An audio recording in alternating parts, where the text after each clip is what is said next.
موسیٰ علیہ السلام نے اللہ کے حکم پہ اپنی لاٹھی کو میدان میں ڈالا، اس سے اژدہا بنا اور تمام سانپوں کو نگل دیا۔ سبحان اللہ۔ جب جادوگروں نے دیکھا کہ ہمارا جادو ناکام، علماء نے لکھا ہے یہاں فرعون نے ایک بہت بڑی سیاسی غلطی یہ کی تھی کہ وہ موسیٰ علیہ السلام کے مقابلے میں اپنی سلطنت کے ان جادوگروں کو جمع کر کے لایا تھا جس میں سے ہر ایک کا یہ دعویٰ تھا کہ میرے سر پہ کوئی سر نہیں، میرے جادو کے مقابلے میں کسی کا جادو نہیں۔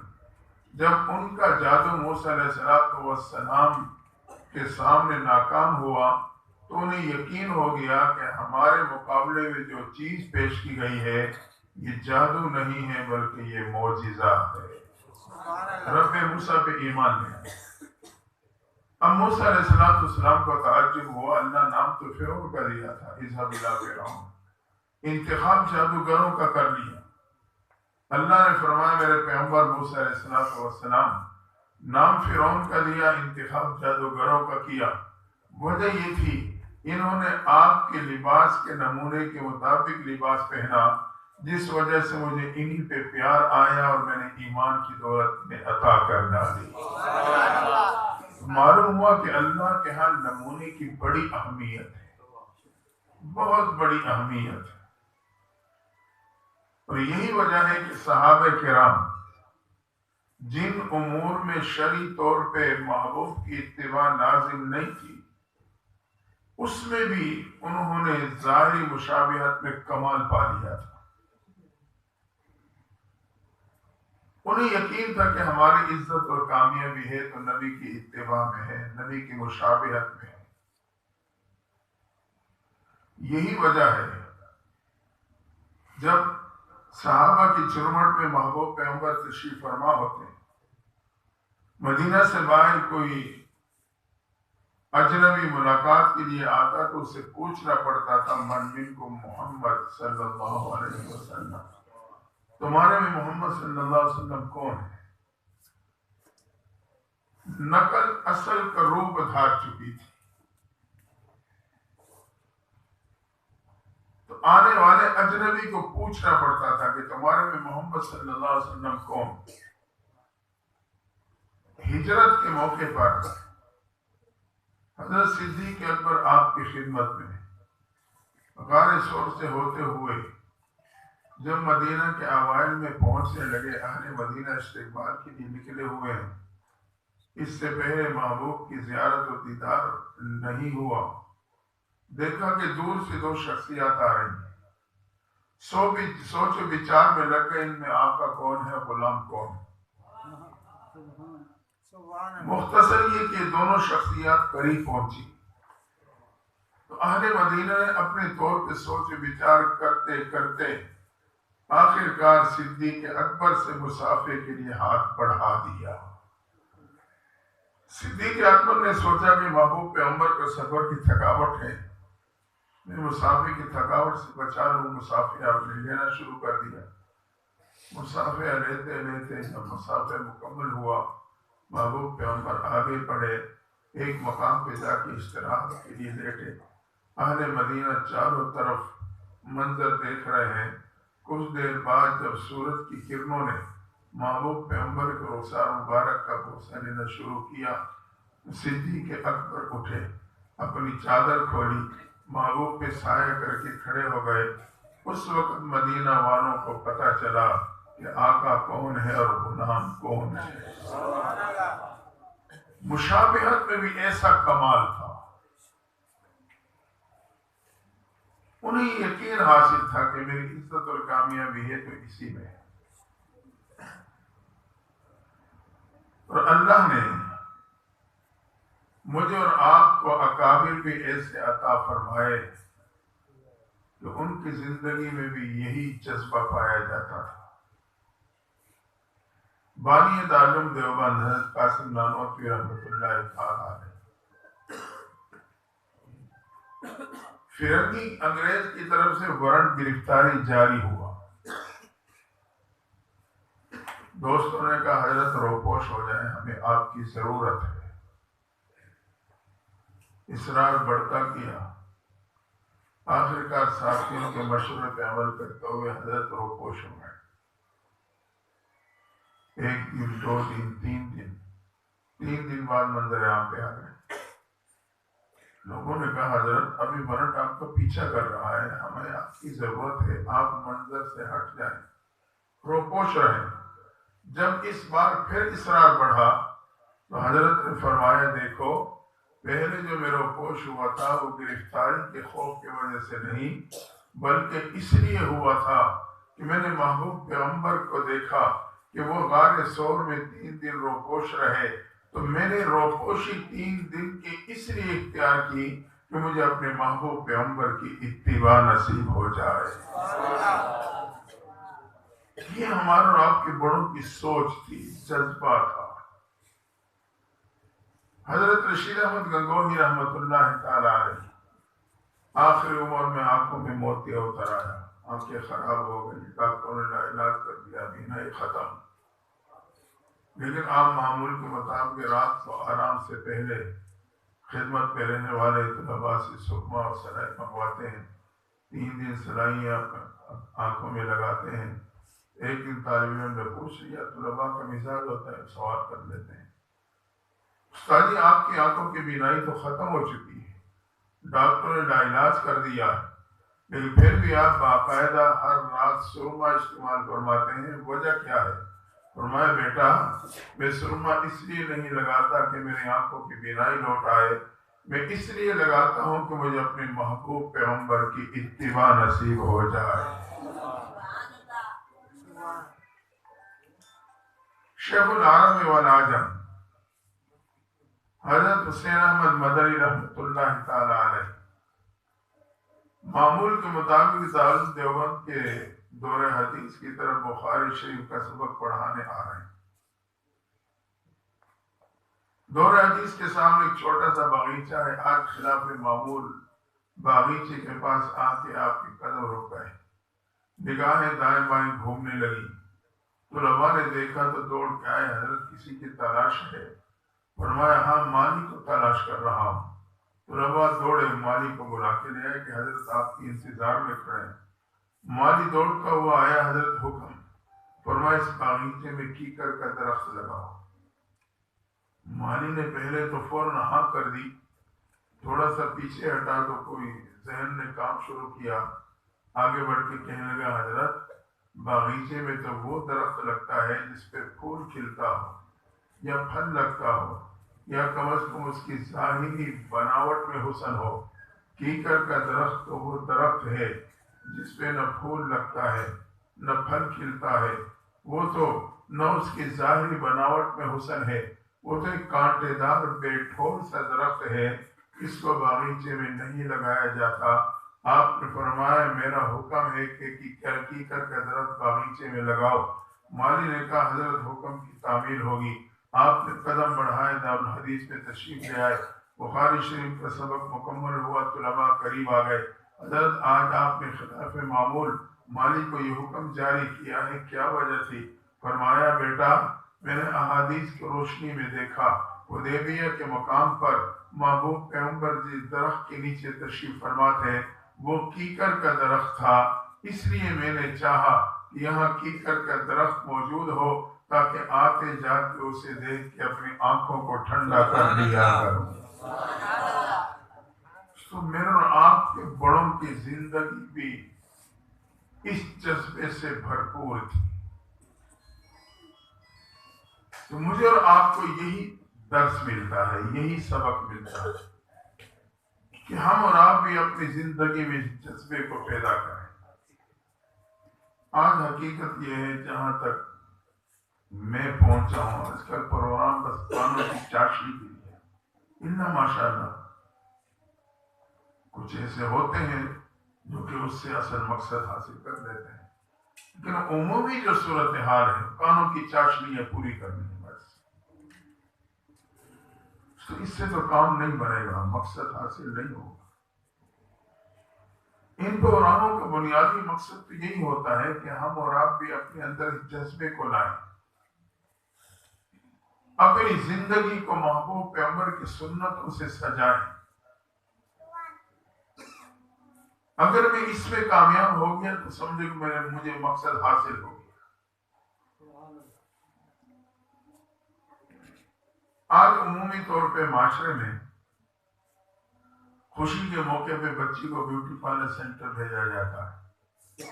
وہاں ایک خاتون اپنے ہنر کے مطابق اس کے چہرے پہ مختلف رنگ چڑھاتی. مقصد یہ ہوتا ہے کہ اس کا حسن دوبالا ہو جائے، جب خاوند کے سامنے جائے تو پہلی نظر میں اس کی محبوب بن جائے. مثال کے طور پر میں نے اس بات کا عرض کیا. قرآن کہتا ہے قُلْ إِن كُنتُمْ تُحِبُّونَ اللَّهَ فَاتَّبِعُونِي يُحْبِبْكُمُ اللَّهُ. اللہ کہتا ہے میرے محبوب انہیں کہہ دیجئے آپ کی سنتوں سے اپنے آپ کی زندگی کو سجا لیں، میں پہلی نظر میں انہیں بھی اپنا محبوب بنا لوں گا. ہاں، ہم کوشش کریں کہ ہم بھی اپنی زندگی کو محبوب کی سنتوں سے سجائیں. یہی میرے آپ کی زندگی کا مقصد ہے، یہی میرے آپ کی کامیابی. یقیناً آج تک ہم اور غفلت کے شکار رہے، منمانی منچاہی کی زندگی گزاری.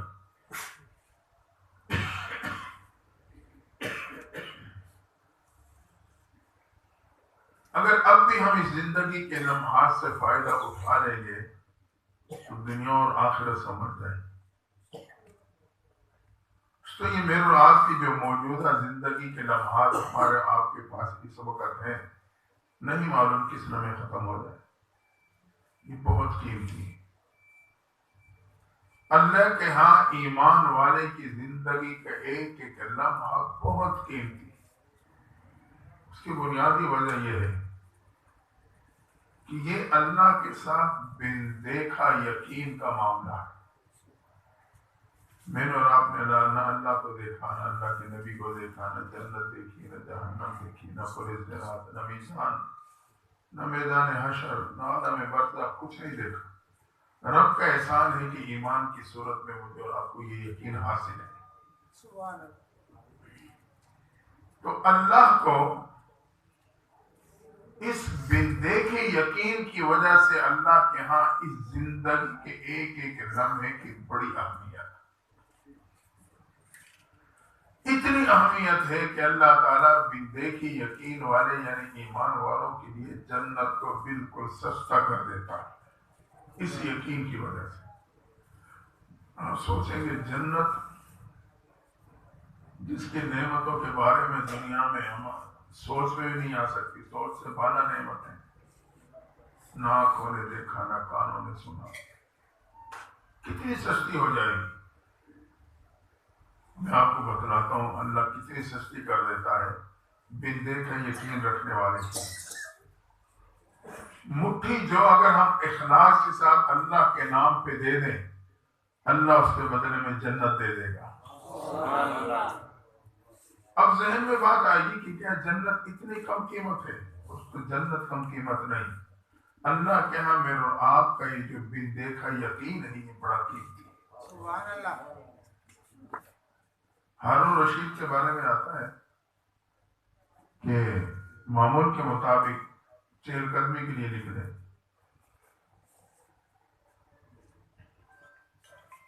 میں نے اپنے ساتھیوں سے کہا ہوا یہ جمعے کی شام نہ دیا کرو، جمعہ پڑھا کے میری ہمت ختم ہو جاتی، دن بھی چھوٹے ہیں. بس پتہ نہیں وہ انہوں نے دے دیا قرآن، وہاں میں حاضر ہو گیا ہوں، ہنستا لگا ہوں آپ کے ساتھ.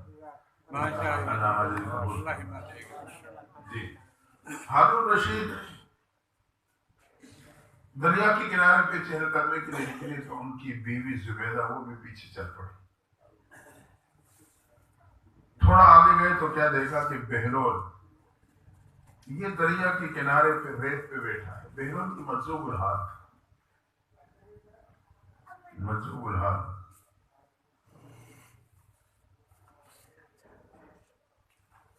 آج کل ہمارا معاشرے کی بڑی عجیب صورت ہے. ہم نے ہر ایک چیز کا پیمانہ بدل دیا، ہر ایک چیز کا پیمانہ بدل دیا. ہمارے یہاں عزت کا پیمانہ بدل گیا، کامیابی کا پیمانہ بدل گیا. اب مجذوب ہم سے کہتے ہیں جو نمبر دے اور نمبر لگ جائے، ہم کہتے ہیں بڑا مجذوب ہے، پہنچی بھی سرکار ہے. انا للہ و انا الیہ راجعون.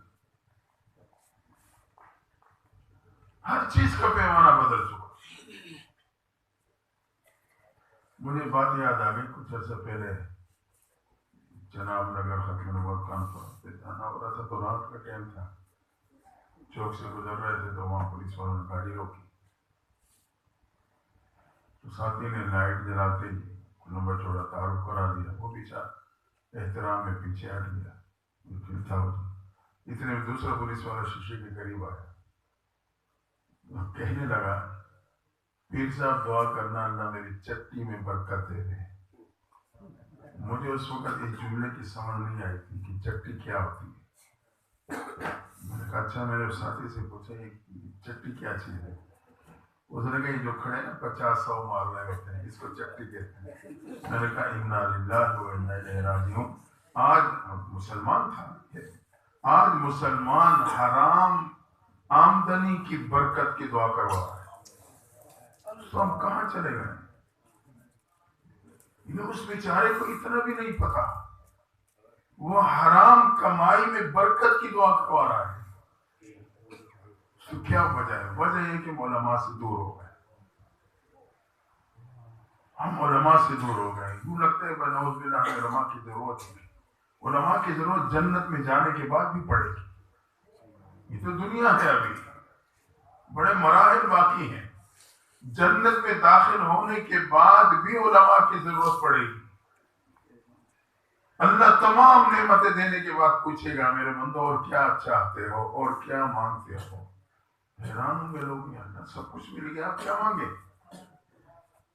یا آپس میں مشورہ کریں گے، علماء سے پوچھتے ہیں، علماء سے جا کے پوچھیں گے اللہ سے اب کیا مانگے، ہمیں تو ہر نعمت مل گئی۔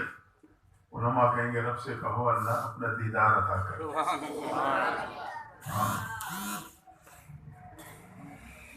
سن، علماء کی قدر کرو، ان کے ساتھ جڑ جاؤ، اپنی اولاد کو عالم بناؤ،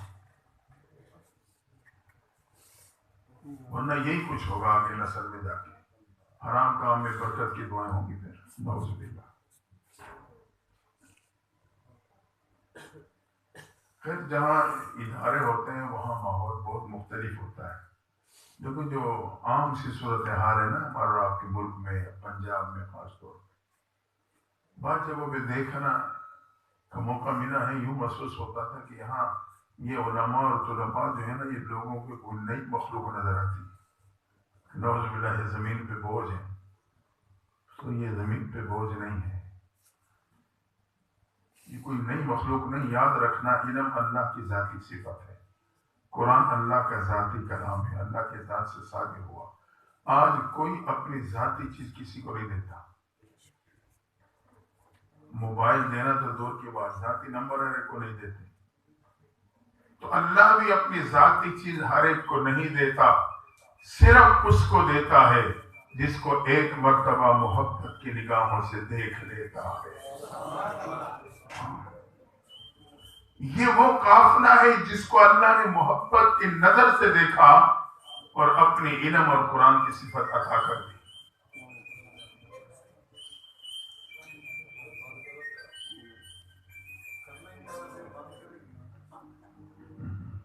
توجہ کریں، ان کے ساتھ جڑے رہیں، اپنے اولادوں کو جوڑیں، مدارس اہل مدارس سے محبت کریں۔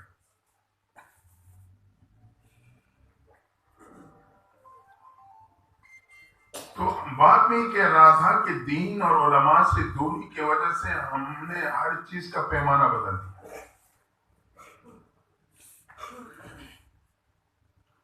آج کی نوجوان کی سوچ یہ ہے کہ جس کا کاروبار چل رہا ہے، آمدنی ہے، فراوانی ہے، کاروبار آگے بڑھ رہا ہے، اس کی یہ سوچ بنتی ہے کہ اس کا رب اس سے بڑا خوش ہے،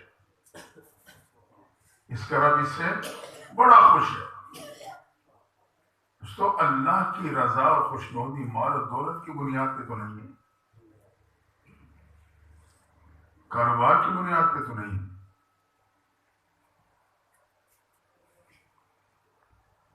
یہی وجہ ہے کہ پھر وہ سے حلال حرام کی بھی تمیز نہیں لیتی، وہ تو سمجھتا ہے کاروبار ہے، بڑھ رہا ہے، چل رہا ہے، میرا رب میرے سے راضی۔ اللہ کی رضا مال و دولت کی بنیاد پہ نہیں، رب کہتا ہے ان اکرمکم عند اللہ اتقاکم، میرے نزدیک تو عزت مند وہ متقی اور پرہیزگار ہے.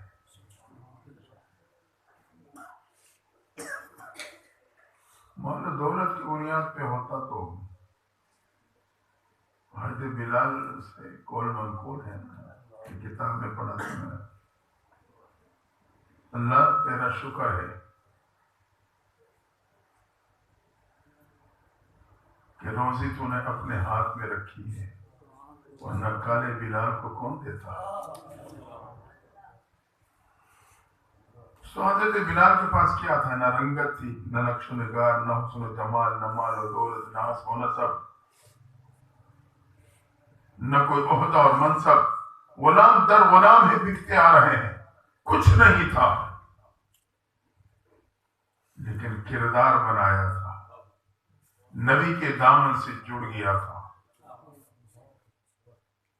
جس کی بنیاد پہ اللہ نے کیسی عظمت عطا فرمائی. اپنے آپ کو نبی کے طریقوں سے سجا لیا تھا. اللہ نے ایسا مقام دیا کہ بلال چلتا تو مکہ کی گلیوں میں چلنے کی آہٹ جنت میں سنائی دیتی ہے. یہ شکل صورت کی بنیاد پہ نہیں تھا، یہ نبی کی اتباع اور کردار کی بنیاد پہ تھا. تو ضرورت اسی بات کی کہ ہم اور آپ اپنے کردار پہ محنت کریں.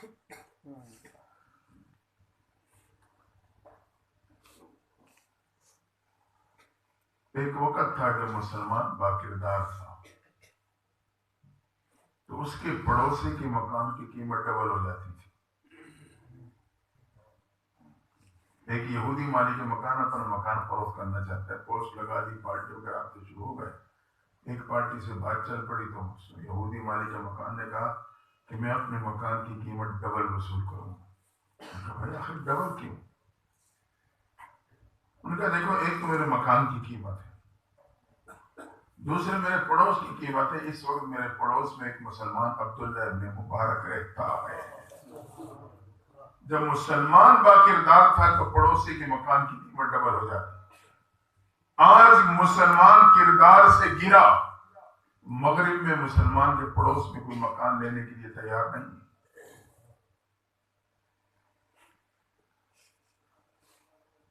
آج ہم اور آپ اپنے آپ کو دوبارہ اپنے نبی کی تعلیمات سے منسلک کریں.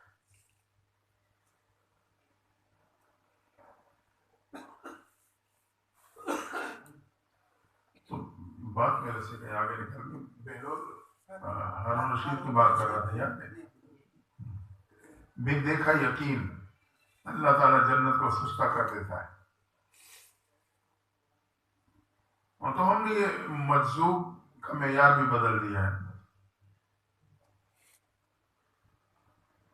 مار یہ بات اپنی جگہ پہ. ہارون رشید آگے بڑھے، دیکھا کہ بہلول بیٹھا ہے. بہلول جب ہارون رشید کے ساتھ آمنا سامنا ہوتا تو انہیں بڑی حکمت، بڑی نصیحتیں کرتا تھا. ہارون رشید بھی بہلول کی باتوں کو اہمیت دیتا تھا. قریب گیا تو دیکھا کہ بہلول ہے گیلی ریت میں بیٹھا بچوں کی طرح مکان بنا رہا ہے، چھوٹے بچے کھیلتے ہیں. ہارون رشید نے پوچھا بہلول کیا کر رہا ہے؟ میں جنت کے مکان بنا رہا ہوں. اچھا کیا کرو گے؟ بیچوں گا. کتنے کا دو گے؟ کہا 1 دینار کا. ہارون رشید نے سوچا مصروف الحال ہے، اللہ کی محبت میں فنا ہے، آخرت کی فکر میں مگن ہے، اپنی کیفیت میں لگا ہوا ہے. ہارون رشید نے سنی نہ سنی کی اور قدم آگے بڑھا دی. اتنے میں زبیدہ پہنچ گئی. بہلول کیا کر رہے ہو؟ جنت کے مکان بنا رہا ہوں. کیا کرو گے؟ بیچوں گا. کتنے کا دو گے؟ کہا 1 دینار کا. بعض دفعہ کسی مظلوم یا کسی بچے کی بات کی حقیقت کو ہم پہنچ نہیں پاتے، لیکن اس کی بات کو پورا کر دیتے ہیں. تو زبیدہ نے دینار نکالا، بہلول کے ہاتھوں میں تھما دیا، فرمایا لو بہلول 1 مکان میرا. بھائی یہ کہا اور زبیدہ بھی آگے نکل گئی. میاں بیوی کا راؤنڈ مکمل ہوا، گھر پہنچے، کھانا کھائے، نمازیں پڑھی، سو گئے. اسی رات ہارون رشید نے خواب دیکھا. جنت کا منظر ہے، آبشاریں ہیں، برگزاریں ہیں، بہترین قسم کی نہریں جاری، خوبصورت قسم کے محلات. ایک محل پہ نظر پڑی تو کیا دیکھا؟ اس پہ زبیدہ کا سائن بورڈ لگا ہوا تھا. بیٹے زبیدہ میرے بیگم کا بیوی کا اتنا حسین محل، خواب میں ارادہ کیا کہ اندر داخل ہو کے دیکھوں. جب اس محل کے گیٹ پہ قدم رکھا اندر داخل ہونے کے لیے تو محل پہ کھڑے اس فرشتے سیکورٹی گارڈ نے ہارون رشید کو روک دیا. ہارون سوائے زبیدہ کی کوئی نہیں جا سکتا. اس کا روک رہا تھا کہ ہارون کی آنکھ کھل گئی. اب آنکھ کھلی تو بس بے قرار، پریشان، گمسم، ڈپریشن کا شکار. ہارون تو نے تو اپنی قسمت خود تباہ کر دی، سب کچھ تباہ کر ڈالا. تیرے سے تو سارا کچھ ہاتھوں سے نکل گیا. اب اپنے آپ کو کوس رہا ہے، ڈپریشن کا شکار ہے، بے قرار اور پریشان ہے. نہ کھانا، نہ پینا، نہ بولنا، نہ چالنا، گم سم، پورا دن اسی کیفیت میں گزر گیا. چہل قدمی کا وقت آئے تو خاموشی سے طرح طرح نکل پڑا. اللہ کی شان، بہلول کو آج اسی جگہ پہ پھر پا لیا. ہارون رشید کی جان میں جان پڑ گئی. کل نہیں تو آج سے، کل 1 دینار تھا، آج زیادہ ہوگا، 100 دینار ہو جائے گا. تو یہ ایک سوچ ہے جو آج کل ہمارے آپ کے نوجوانوں میں پیدا ہو رہی ہے، بہت خطرناک.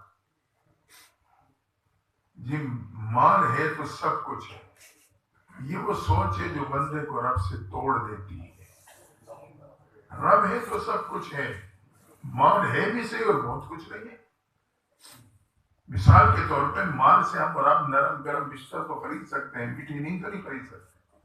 دوائی لے سکتے ہیں، صحت تو نہیں لے سکتے، اینک بنوا سکتے ہیں، بینائی تو نہیں لے سکتے. کتابیں خریدی جا سکتی ہیں، علم تو نہیں خریدا جا سکتا. مال کے ذریعے سے آپ گھر میں ملازم تو رکھ سکتے ہو، بیٹا تو نہیں لا سکتے.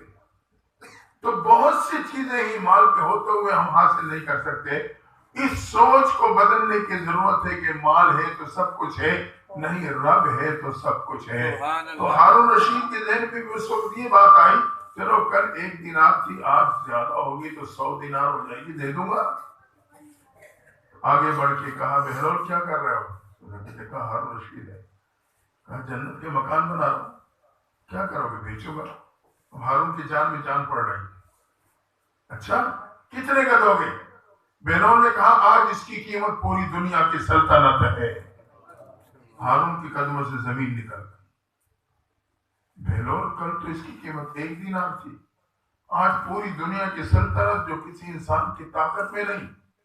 بہلول نے کہا ہاں ہارون، کل اللہ پہ بن دیکھا یقین کیا گیا تھا، اللہ نے جنت کو سستا کر دیا تھا، آج تو سب کچھ دیکھ کر آ رہا ہے. اب اگر جنت چاہیے تو پوری دنیا کی سلطنت لے آ.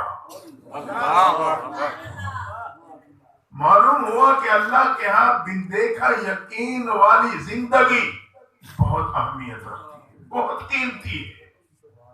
تو ہم اس موجودہ زندگی کے لمحات سے فائدہ اٹھائیں، اس کو ضائع ہونے سے بچائیں، سچی پکی توبہ کر کے رب سے جڑ جائیں.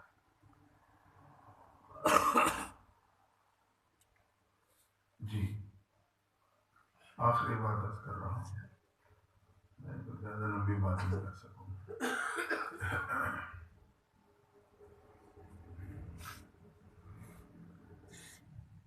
تو یہ موجودہ زندگی کی میرے آپ کے پاس ایک قیمتی مہلت ہے. آج تک غفلت کا شکار رہا، منمانے کی زندگی گزاری، توبہ کر لیں، میرا رب بڑا کر لیں، بہت مہربان ہے.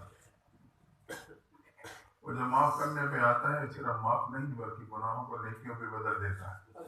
رب کہتا ہے میں غفور بھی ہوں، رحیم بھی ہوں، رؤوف بھی ہوں، رحیم بھی ہوں، غفور بھی ہوں، ودود بھی ہوں.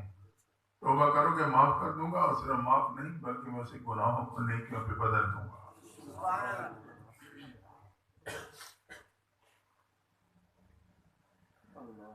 ایمان والے کے ندامت کے آنسو میں اللہ نے ایسا کیمیکل اثر رکھا ہے. یہ ٹپکتے تو چہرے پہ ہیں لیکن دل پہ لگی ہوئی زنگ اور سیاہی کو دھو ڈالتے ہیں. ان میں یہ کیمیکل اثر. محمد بن محمد الغزالی رحمۃ اللہ تعالیٰ نے اپنی کتاب مکاشفۃ القلوب میں ایک چھوٹا سا واقعہ ذکر کرتے ہیں. ایک نوجوان شراب کی بوتل لیے ایک گلی سے گزرنے کی کوشش کر رہا تھا. اچانک نگاہ اٹھائی تو کیا دیکھا گلی کی دوسری طرف سے امیر المومنین عمر فاروق آ رہے ہیں. اب یہ گھبرا گیا، کہ در فاروقی سے تو نہیں بچ سکوں گا، رنگے ہاتھوں پکڑا جاؤں گا۔ دائیں بائیں نکلنے کا راستہ نہیں تھا، پیچھے مڑنے کا موقع ہی نہیں تھا۔ اس نے وہی قدم روکے، دل ہی دل میں رب کے دروازے پہ دستک دے دی۔ اللہ اقرار کرتا ہوں کہ پوری زندگی تیرے در پہ نہیں جھکا، تیری نافرمانی میں مبتلا رہا۔ یا اللہ آخر بندہ تو تیرا ہوں، میری شراب کو سرکے میں بدل دینا، دوبارہ یہ گناہ نہیں کروں گا۔ ان اللہ ینظر الی قلوبکم، اللہ دلوں کی کیفیت کو جانتا ہے، پکی توبہ کر رہا ہے۔ اتنے میں امیر المومنین پہنچ گئے۔ نوجوان ہاتھ میں کیا ہے؟ حضرت سرکے کی بوتل کی بناوٹ تو کچھ اور بتا رہی ہے۔ کھول کے چیک کیا تو واقعی شراب نہیں، وہ سرکہ تھی۔ رب نے بتلا دیا، میرے بندے اگر تو گناہوں کی شراب لے کے میرے در پہ جھکے گا، ندامت کا آنسو بہا دے گا، میں تیرے گناہوں کی شراب کو نیکیوں کے سرکے پہ بدل دوں گا۔ میرے رب تو اتنا کریں، ندامت کا آنسو اللہ کے ہاں بڑی قیمت رکھتا۔ آخری بات، حضرت حسن بصری رحمۃ اللہ تعالیٰ علیہ بڑے تابعی گزرے ہیں۔ ان کا نام حسن حضرت عمر فاروق رضی اللہ تعالیٰ عنہ نے رکھا تھا۔ آپ کے ماں ام سلمہ کے خادمہ کے بیٹے تھے۔ جب آپ کی والدہ خدمت میں مصروف ہوتی تو حضرت ام سلمہ آپ کو گود میں کھلایا کرتی تھی۔ کئی امہات المومنین کی گودوں میں کھیلے، کئی صحابہ سے علم پایا، کئی بدقی صحابہ کی آپ کو زیارت نصیب۔ آپ کے پڑوس میں ایک خاتون رہتی تھی، جوانی میں خاوند کا انتقال ہو گیا، دودھ پیتا بچہ گود میں رہ گیا۔ عزت گزرنے کے بعد سوچنے لگی دوسرا گھر کیا آباد کرو، زندگی بیٹے کے نام کر دیتی۔ بیٹے کو پالتی سنبھالتی رہی، بیٹا سمجھداری کی عمر کو پہنچا۔ اماں کہنے لگی بیٹا پڑوس میں اللہ والے رہتے ہیں، میرے استاد میرے مرشد رہتے ہیں، ان کی صحبت میں جایا کرو، ان کی باتیں سنا کرو، ان کی مجلس میں بیٹھا کرو۔ لیکن نوجوان جوانی میں مستانی کا شکار ہو چکا تھا، دوستوں کے مجالس کو گرمانے لگا، ہوٹلوں کو آباد کرنے لگا۔ اس نے آج کے نوجوان کی طرح روڈ پرمنٹ بنا رکھا تھا، ماں کی ایک کان سے سنتا دوسرے کان سے نکال دیتا۔ مختصر یہ ایک دن بھی نوجوانی میں بیمار کا شکار ہوا، بیماری بڑھتی گئی بگڑتی گئی، حتیٰ کہ جوانی کی عمر میں بیمار ہو کے چارپائی پہ پڑ گیا۔ اتنے عرصے میں ماں بڑھاپے کو پہنچ چکی تھی۔ ماں بڑھاپے کی حالت میں اپنے نوجوان مریض بیٹے کی خدمت کے لیے اس کے قدموں میں بیٹھ گئے۔ بعض دفعہ بیماری اتنا طول پکڑ لیتی ہے کہ مریض کو یقین ہونے لگتا ہے میرے اس بیماری سے بچنا مشکل۔ ایک دن نوجوان کے دل میں یہ بات آ گئی کہ میرے اس بیماری سے بچنا مشکل، تو قدموں کی طرف بیٹھے ہوئے بند آنکھوں کو کھولا، قدموں میں بیٹھے ہوئے بڑھیا ماں کے چہرے پہ جوانیاں۔ ماں کو دیکھ کے کہنے لگا اماں میری ایک آرزو تو پوری کر دینا۔ ماں نے جب بیمار بیٹے کی زبان سے جملہ سنا تو تڑپ گئی۔ بیٹا کون سے آرزو لیے پڑا ہے بتا تو صحیح، تیرے لیے جی رہی ہوں، تیرے سہارے بیٹھی ہوں، تیری کون سی آرزو باقی ہے؟ کہا اماں اگر میرا انتقال ہو جائے اللہ والوں سے کہنا میری نماز جنازہ پڑھا دے۔ ماں نے سنا تڑپ گئی، لیکن اپنے آپ کو سنبھالا، دوڑی حضرت کی خدمت میں، میرے بیٹا اس کیفیات سے گزر رہا ہے، آرزو کا اظہار کرتا ہے کہ میرا جنازہ اللہ والے پڑھا دیں۔ اللہ کی شان حضرت حسن بصری نے اس نوجوان کے جنازے پڑھانے سے انکار کر دیا۔ اب مرشد تھے، نہ اصرار کر سکی نہ وجہ پوچھ سکی۔ آج کل کا معاملہ تو تھا نہیں، پیر کے ماننے میں خیر ہوتی ہے۔ آج کل تو عجیب سی صورت ہے، تعویذ چل گیا تو پیر بھی پکا مرید بھی پکا، تعویذ نہ چلا تو پارے۔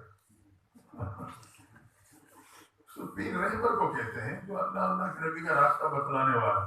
یہ تعویذ گڈوں کا سلسلہ الگ ہے، ٹھیک ہے، میں تعویذ کی مخالفت نہیں کر رہا، ہمارے بڑوں نے دیے ہیں دیتے ہیں، لیکن میں سمجھانا چاہ رہا ہوں اگر عملیات پہ بات آ جائے تو ہندو عیسائی ہمارے سے زیادہ مہارت رکھتے ہیں۔ یہ جو پیری مریدی کا تعلق ہے اس کا مقصد یہ ہے کہ اس تعلق کی وجہ سے رب سے میرا تعلق مضبوط ہو جائے،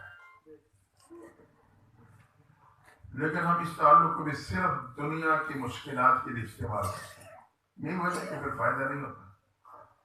قرضہ بڑھ گیا، دوسرے مشورہ دیں یار کوئی پیر پکڑ لو، بیت ہو جاؤ، فلاں سے بیت ہو جاؤ، کاروبار ختم ہو رہا ہے، قرضہ بڑھتا جا رہا ہے، فلاں سے بیت ہو جاؤ، یہ مسئلہ حل ہو جائے۔ اب میں جو اس لیے سے بیعت کرنے جاؤں گا مجھے کیا فائدہ ہو؟ آپ بتائیں صحابہ حضور صلی اللہ علیہ وسلم کے ہاتھوں پہ بیعت نہیں تھی؟ کیا بیعت کرنے کے بعد ان کے مسائل ختم ہو گئے تھے یا بڑھ گئے تھے؟ مسائل بڑھ گئے تھے. معلوم ہو کہ یہ تعلق اس بنیاد پہ نہیں ہے. اس تعلق کا مقصد رب سے تعلق کا مضبوط ہونا ہے. جب رب سے تعلق جڑ گیا تو اللہ تعالیٰ میری مشکلات بھی حل کر دے گا. بہرحال اس نے سوچا کہ مرشد سے اصرار نہ کر سکے. حضرت نے انکار کر دیا. نوجوان کی جناب سے قدم پلٹ کے واپس آنے لگے. حضرت نے آواز دے کے وضاحت کر دی. فرمایا میں اس نوجوان کا جنازہ کیسے پڑھا؟ پوری زندگی رب کے در پہ نہیں جھکا, رب کو پکارا ہی نہیں. میں کیسے نماز جنازہ پڑھاؤں؟ بعض علماء نے لکھا ہے حضرت حسن بصری کا تعلق اس علماء کی قافلے سے تھا جن کے نزدیک بے نمازی کا جنازہ نہیں پڑھایا جاتا تھا. ماں نے قدم پلٹے, پریشانی میں آئی اور بیٹے کے قدموں میں آ کے بیٹھ گئے. بیٹے نے بند آنکھوں کو کھولا, ماں کے چہرے پہ جما لیا, مسلسل ماں کو دیکھتا رہا. ماں سمجھ گئی بیٹے کی خاموش نگاہیں میرے سے کس سوال کا جواب مانگ رہی ہیں. سوچنے لگی اسے بتاؤں تو کیا بتاؤں, اسے کہوں تو کیا کہوں. لیکن بیٹے کے مسلسل دیکھنا بھی ماں سے برداشت نہ ہوا. آخر کار دل پہ ہاتھ رکھ کے کہنے لگی بیٹا اللہ والوں نے تیرے جنازہ پڑھانے سے انکار کر دیا ہے. یہ سننا تھا. نوجوان کے دل پہ ایک چوٹ لگی. اس نے ایک ٹھنڈی آہ بھری, آنکھوں سے ندامت کے آنسو جاری, خاموشی میں چلا گیا. ماں ایک بار پھر تڑپی لیکن اپنے آپ کو سنبھالا. چند لمحے بعد نوجوان نے پھر آنکھیں کھولی. ماں کو دیکھ کے کہنے لگا اماں یقیناً میں اتنا برا ہوں کہ اللہ والوں نے میرے جنازہ پڑھانے سے انکار کر دیا ہے. اماں پھر تو ہی میرے پہ ایک احسان کر دینا. بیٹا کیا احسان؟ آج جب میرا انتقال ہو جائے میرے پاؤں میں رسی باندھ دینا, بستی کی گلی میں گھسیٹتے چلے جانا, جہاں بستی والے گندگی ڈالتے ہیں وہاں جا کے مجھے بھی ڈال دینا. میں نے تو توبہ نہیں کی لیکن میرے دوست جب میرے انجام کو دیکھیں گے تو انہیں توبہ نصیب ہو جائے گی. ماں سن رہی ہے, تڑپ رہی ہے. مختصر اسی کشمکش میں چند لمحے بعد نوجوان کا انتقال ہو گیا. ادھر بیٹے کی روح پرواز, ادھر دروازے پہ دستک ہو گئی. ماں اسی پریشانی میں بند دروازے کی طرف دوڑی.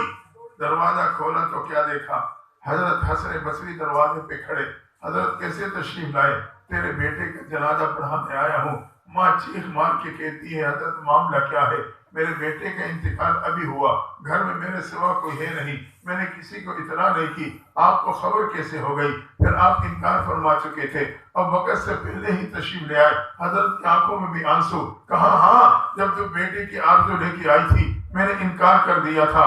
تیرے جانے کے بعد میرے آرام کا وقت تھا, میں سویا تو میرے خواب میں کیا سنا, رب کی طرف سے آواز آتی ہے میرے دوست تیرے پڑوس میں میرے ایک دوست کا انتقال ہو چکا ہے, اس کی نماز جنازہ پڑھا. اگر جنازے سے انکار کیا تو دوستی سے انکار کر دوں گا. یہ سننا تھا. تڑپتا ہوا اٹھا ہوں, دوڑتے ہوئے تیرے دروازے پہ نوجوان کے جنازے کے انتظار میں کھڑا ہوں. دوستو میرا آپ کا یقین ہے رب چاہے تو صبح کو شام پہ بدل دے, وہ چاہے تو شام کو صبح پہ بدل دے, رب چاہے تو دن کو رات پہ بدل دے, وہ چاہے تو رات کو دن پہ بدل دے, رب چاہے تو گرمی کو سردی پہ بدل دے, وہ چاہے تو سردی کو گرمی پہ بدل دے, اور رب چاہے تو گناہوں کو نیکیوں پہ تبدیل کر دے. اولئک یبدل اللہ سیئاتہم حسنات. نوجوان کے ندامت بھرے آنسو تھے, اللہ نے اس کے گناہوں کو نیکیوں پہ تبدیل کر کے اپنی دوستی میں شامل کر لیا تھا. میرا رب تو اتنا کریم ہے. دعا ہے اللہ تعالیٰ سب کو سچی پکی توبہ نصیب فرمائے, ہماری زندگی گزارنے کی توفیق عطا فرما دے. وآخر دعوانا